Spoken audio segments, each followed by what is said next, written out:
ఈరోజు కాస్ట్ ఎస్టిమేషన్‌కి సంబంధించి ఒక టాపిక్ చూద్దాం. సో, ఇందులో డిఫరెంట్ టెక్నిక్స్‌తో మనం కాస్ట్ ఎస్టిమేషన్ అనేది చూడొచ్చు. సో, సాఫ్ట్‌వేర్ ఇంజినీరింగ్‌లో మనం ఏదైనా సరే ఒక సాఫ్ట్‌వేర్‌ని మేకింగ్ చేసేటప్పుడు, మ్యానుఫ్యాక్చరింగ్ చేసేటప్పుడు మనం ఫస్ట్ దానికి సంబంధించి ఆల్ రిక్వైర్మెంట్స్ గ్యాదర్ చేసిన తర్వాత ఫస్ట్ ఇంజినీరింగ్‌లో మనం చేసేదేంటి అంటే కాస్ట్ ఎస్టిమేషన్. సో, ఇక్కడ ఎస్టిమేషన్స్‌లో మనకి డిఫరెంట్ థింగ్స్ ఉన్నాయి. బట్ అందులో కాస్ట్ ఎంతవుతుంది అనేది మనం కాస్ట్ ఎస్టిమేషన్ చేస్తాం. అంటే టోటల్ సాఫ్ట్‌వేర్ స్టార్టింగ్ స్టెప్ నుంచి ఎండింగ్ స్టెప్ వరకు యూజర్ అడిగిన ఆల్ రిక్వైర్మెంట్స్‌ని సాటిస్ఫై చేస్తూ వాళ్ళడిగిన ప్లాట్‌ఫార్మ్ మీద మనం సాఫ్ట్‌వేర్ మేక్ చేసేటప్పుడు ఈ కాస్ట్ ఎస్టిమేషన్ ఎంతవుతుంది? ఈచ్ అండ్ ఎవ్రీ కేటగిరీలో మనం ఎంత కాస్ట్ అనేది దానికి పే చేయాల్సొస్తుంది అనేది మనం టోటల్ ఒక ఐడియా కోసం ఈ సాఫ్ట్‌వేర్ కాస్ట్ ఎస్టిమేషన్ టెక్నిక్స్‌ని యూజ్ చేసుకొని చేస్తాం. సో, అయితే first of all definition of estimation. So, what is estimation means? Estimation is the process of finding an estimate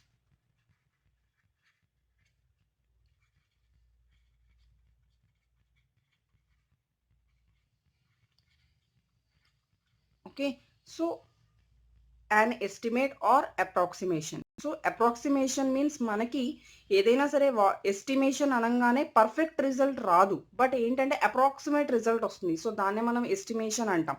అంటే మనం చేసే ఈ టెక్నిక్స్ ద్వారా మనకొక రిజల్ట్ వస్తుంది. ఆ రిజల్ట్ ఏంటి అంటే అప్రాక్సిమేట్ రిజల్ట్ ఆఫ్ కాస్ట్. ఎంత కాస్ట్ అనేది మనం ఎస్టిమేట్ చేస్తున్నాము. సో, అంటే ఈ ప్రాజెక్ట్ కంప్లీట్ చేయడానికి ఇంత కాస్ట్ అవుతుంది అని మనం ఎస్టిమేట్ చేయడం కోసం ఒక అప్రాక్సిమేషన్ రిజల్ట్ కోసం మనం ఈ సాఫ్ట్‌వేర్ కాస్ట్ ఎస్టిమేషన్ టెక్నిక్స్ అనేవి యూజ్ చేస్తాం. సో, ఎస్టిమేషన్ అనంగానే మనకి దేనికి రిలేటెడ్ అయినా కూడా that is approximate result. Okay.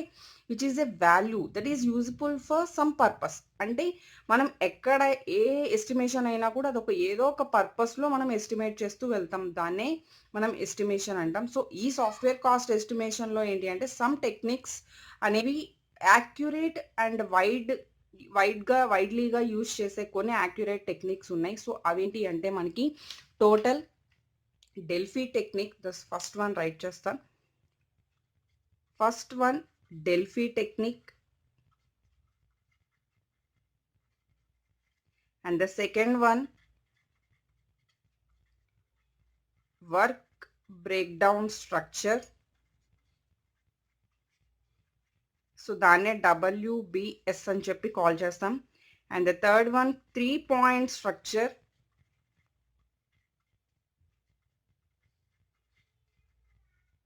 And fourth one functional point method.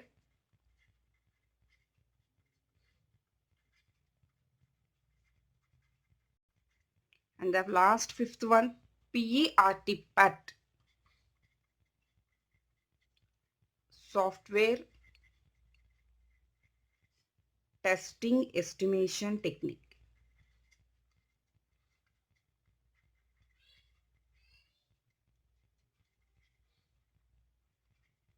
So, okay. ఇలా మనకి టోటల్ 5 టెక్నిక్స్‌తో మనం సాఫ్ట్‌వేర్ కాస్ట్ ఎస్టిమేషన్ అనేది యూజ్ చేస్తాం. సో, ఈ 5 టెక్నిక్స్‌లో Delphi technique, work breakdown structure, 3 point structure, functional point method and PERT software testing estimation techniques. So, ఈ 5 టెక్నిక్స్‌లో the first very important thing ఈరోజు మనం చూద్దాం ఈ వీడియోలో. That is Delphi technique. Okay. ఈ డెల్ఫీ టెక్నిక్ అనేది ఏంటి అంటే మనకి సిస్టమాటిక్‌గా ఒక స్ట్రక్చర్డ్ కమ్యూనికేషన్ టెక్నిక్ అనేది మనం డెల్ఫీ టెక్నిక్‌గా తీసుకుంటాం. సో, ఈ డెల్ఫీ టెక్నిక్ ఏంటి అంటే it is a structured communication technique. So, why structured communication technique means this method developed as a systematic interactive forecasting. So, what is forecasting? Forecasting అంటే మనం బిఫోర్‌గా ఒక plan చేసుకుంటూ మనకంటూ మన ప్రాజెక్ట్ కోసం ఒక ప్లాన్ చేసుకునే ప్రొసీజర్‌ని మనం ఫోర్కాస్టింగ్ అంటాం. సో, అంటే ఈ మెథడ్ డెవలప్ అనేది ఎందుకు అంటే systematic interactive forecasting method.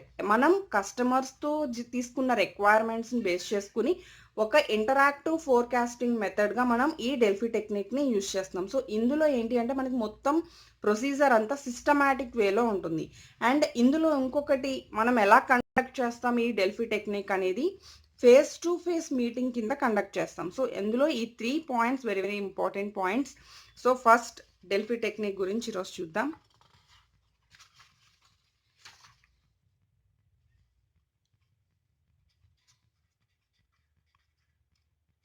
So Delphi technique. It is a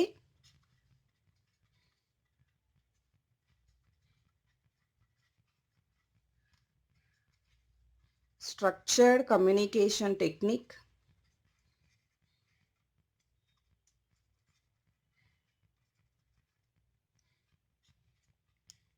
and it is developed as a systematic interactive forecasting.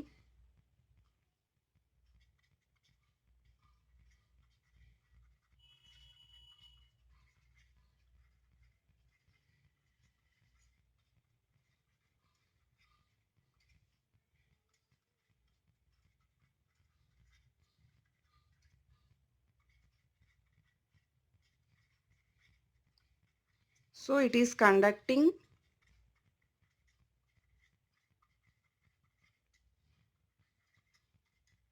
like face to face.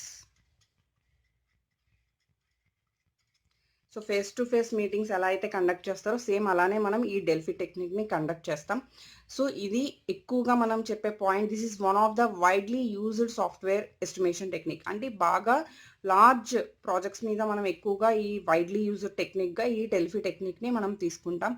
So ఇందులో మనం ఏం చేస్తాము అంటే గ్రూప్ కాన్సెన్స్ టెక్నిక్స్ కింద గ్రూప్ ఆఫ్ పీపుల్ని ఎక్స్పర్ట్స్ని మనం జడ్జ్మెంట్ కోసం ఫాలో అప్ చేస్తూ top down estimation approach with certain features of the bottom up approach. అంటే టాప్ డౌన్ అప్రోచ్ని బాటమ్ అప్ అప్రోచ్ని రెండింటిని అప్రోచ్ అవుతూ మనం ఆ రెండింటి యొక్క సర్టెన్ ఫీచర్స్ని బేస్ చేసుకుంటూ ఎక్స్పర్ట్స్ చేత ఇది ఫాలో అప్ చేయడానికి మనం ఈ డెల్ఫీ టెక్నిక్ని గ్రూప్ ఆఫ్ మెంబర్స్ని కనెక్ట్ చేస్తూ ఒక మీటింగ్ అనేది బేస్ చేసుకుంటాం. సో ఈ డెల్ఫీ టెక్నిక్లో ఈచ్ అండ్ ఎవ్రీ మీటింగ్ కూడా ఎలా ఉంటుంది అంటే ఎక్స్పర్ట్ చేత డిఫరెంట్ డిస్కస్ చేసే పాయింట్స్ అన్ని నోట్ చేసుకుంటూ ఎస్టిమేషన్ అనేది చేస్తారు. సో ఈ ఎస్టిమేషన్ అంతా కూడా నెంబర్ ఆఫ్ రౌండ్స్లో ఉంటుంది. అంటే నాట్ ఓన్లీ 1 రౌండ్లో దీన్ని డిసైడ్ చేయరు, నెంబర్ ఆఫ్ రౌండ్స్లో దీన్ని చేయడం అనేది జరుగుతుంది ఎస్టిమేషన్. సో ఫస్ట్ రౌండ్ అనేది 1 టాస్క్ పెర్ఫామ్ అయిన తర్వాత దీని రౌండ్ నుంచి వచ్చిన ఫీడ్బ్యాక్తో సెకండ్ రౌండ్, అలానే సెకండ్ రౌండ్ నుంచి వచ్చిన ఫీడ్బ్యాక్తో థర్డ్ రౌండ్. సో అలా నెంబర్ ఆఫ్ రౌండ్స్ అనేవి బేస్డ్ ఆన్ మనకి రిజల్ట్ అనేది ఎస్టిమేషన్ కంప్లీట్ అయ్యేంత వరకు కూడా నెంబర్ ఆఫ్ రౌండ్స్ అనేది పెర్ఫామ్ చేస్తూ ఉంటాం. So for example this is first round. So first రౌండ్లో ఎప్పుడు కూడా మనకి key questions and assumptions.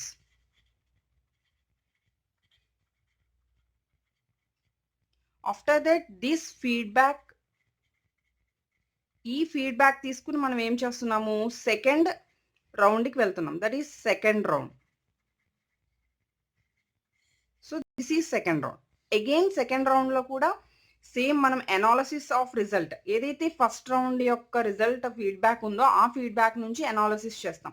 So again this feedback, second round feedback ఏదైతే ఉందో దాన్ని తీసుకుని అగైన్ థర్డ్ రౌండ్కి మనం యాక్సెస్ చేసుకుంటాం. సో అలా ఈచ్ అండ్ ఎవ్రీ రౌండ్ కూడా ఒకటి కంప్లీట్ అయిన తర్వాత అనదర్ రౌండ్ తీసుకువెళ్తాం.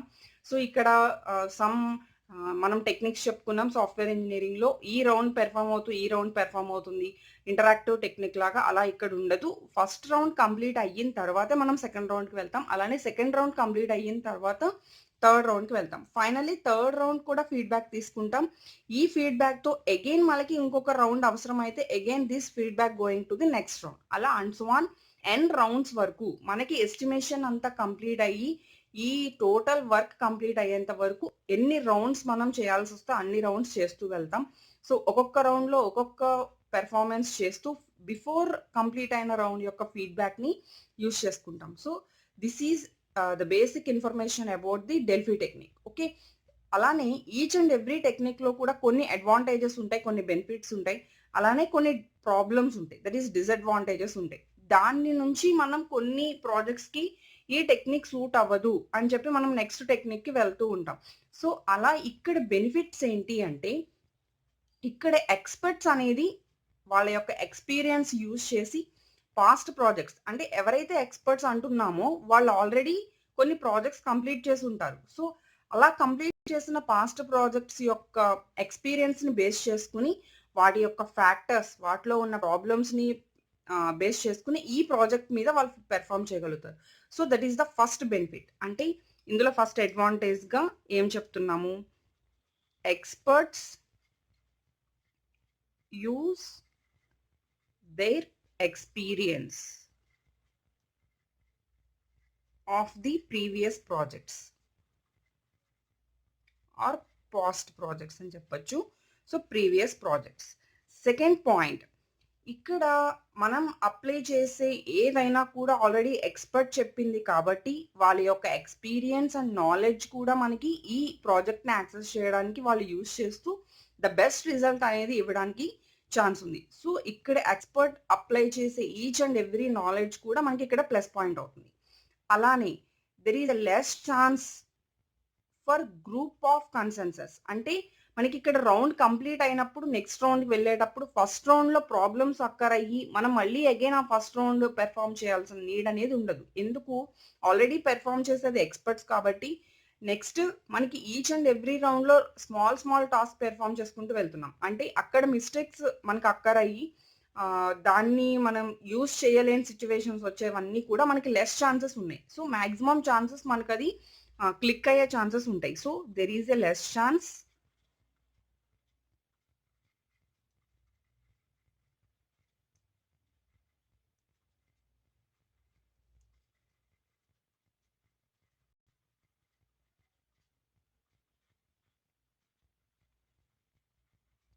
నెక్స్ట్ ఇంకొక important point, there are rare chances of bias. ఒకవేళ మనం ప్రాబ్లమ్ అక్కర్ చేసాము అనుకుందాం. అక్కడ అక్కర్ చేసినప్పుడు అక్కడ మొత్తం మనం ఫస్ట్ రౌండ్ పెర్ఫార్మ్ చేసిన ఎక్స్‌పర్ట్స్ అందరూ వచ్చి సాల్వ్ చేయాల్సిన అవసరం లేదు. ఎవరో 1 ఆర్ 2 పీపుల్‌తో మనం ఇన్వాల్వ్ చేసి ఆ ఎస్టిమేషన్ ప్రాసెస్‌ని కంప్లీట్ చేసుకుంటూ అందులోని ప్రాబ్లమ్స్‌ని సాల్వ్ చేసుకోవచ్చు. లేదు మనం సెకండ్ రౌండ్‌కి వెళ్ళేటప్పుడు ఫీడ్‌బ్యాక్ వెళ్ళేటప్పుడు కూడా మనం అక్కడ ఏం చెప్తున్నాం? The coordinate can call A group of meeting of experts. అంటే మనం ఇంతమంది కావాలని లిమిట్ ఏమీ లేదు. బట్ తీసుకున్న వాళ్ళని ఎక్స్‌పర్ట్స్‌గా తీసుకుంటాం. వాళ్ళందరిని ఒక గ్రూప్ కింద ఫార్మ్ చేసి మనం మీటింగ్ కండక్ట్ చేస్తాం. సో, అలాంటి కొన్ని ఇంపార్టెంట్ పాయింట్స్ అనేవి ఇక్కడ అడ్వాంటేజెస్‌గా మనం యూజ్ చేస్తున్నాం. So, these are the advantages.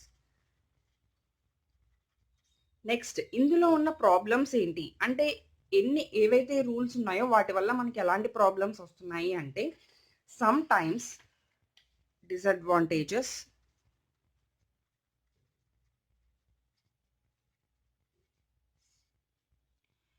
ఇక్కడ బల్క్ పీపుల్ మనకి గ్యాదరింగ్ చేస్తున్నారు. సమ్ ఇన్ఫర్మేషన్ అనేది బల్క్ పీపుల్ ద్వారా మనం డిస్కస్ చేస్తూ గ్యాదర్ చేస్తూ ఉన్నాం. సో, సమ్ టైమ్స్ ఆ టీమ్ అనేది కరెక్ట్‌గా లేకపోతే it may not be useful for the estimation in the project. అంటే ఎప్పుడైతే ఆ పీపుల్ అనేది కరెక్ట్‌గా కనెక్ట్ అవ్వలేదో మీటింగ్ అనేది, సో, అంటే వన్ పర్సన్ యొక్క థాట్స్ అనదర్ పర్సన్‌తో ఎప్పుడైతే ప్రాబ్లమ్ వచ్చిందో ఆ ఎస్టిమేషన్ యొక్క ప్రాసెస్ అంతా కూడా మనకి వేస్ట్ అవుతుంది. సో, మేబీ సమ్ టైమ్స్ అది పెయిన్ అనేది క్రియేట్ అవ్వడానికి ఆ టీమ్‌లో సమ్ టైమ్స్ పెయిన్ అనేది క్రియేట్ అవ్వడానికి ఛాన్స్ ఉంది. సో, అంటే ఇది గ్రూప్ ఆఫ్ మీటింగ్స్ కాబట్టి, గ్రూప్ ఆఫ్ పీపుల్‌తో ఉంది కాబట్టి సమ్ టైమ్స్ మనకి ఒక్కొక్కళ్ళ యొక్క థాట్స్ అనేవి అక్కడ మ్యాచ్ అవ్వకపోవచ్చు. సో, మేబీ అదొక difficult thing. Next this method is very difficult to quantify.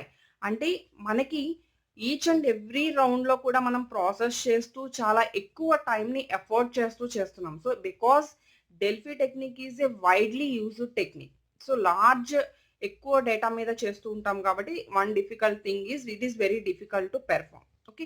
Next each and every round నుంచి మీరు డాక్యుమెంట్స్ అనేవి ప్రొవైడ్ చేయాలి. ఎందుకు? సెకండ్ రౌండ్ యొక్క పెర్ఫార్మన్స్‌కి మనం ఫస్ట్ రౌండ్ నుంచి తీసుకున్న ఫీడ్‌బ్యాక్‌ని సెకండ్ రౌండ్‌కి ఇస్తున్నాం. సో, అంటే ఫస్ట్ రౌండ్ నుంచి డాక్యుమెంట్స్ తీసుకొని ఆ ఫ్యాక్టర్స్‌తో సెకండ్ రౌండ్ తీసుకుంటున్నాం. So, it is hard to document that factors used by the experts. Okay. Let me right. The first point,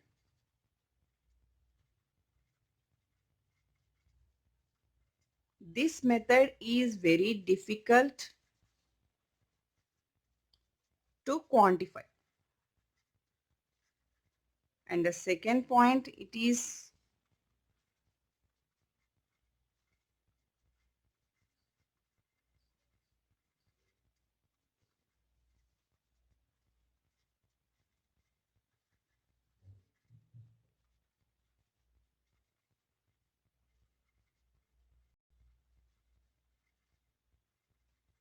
expert groups.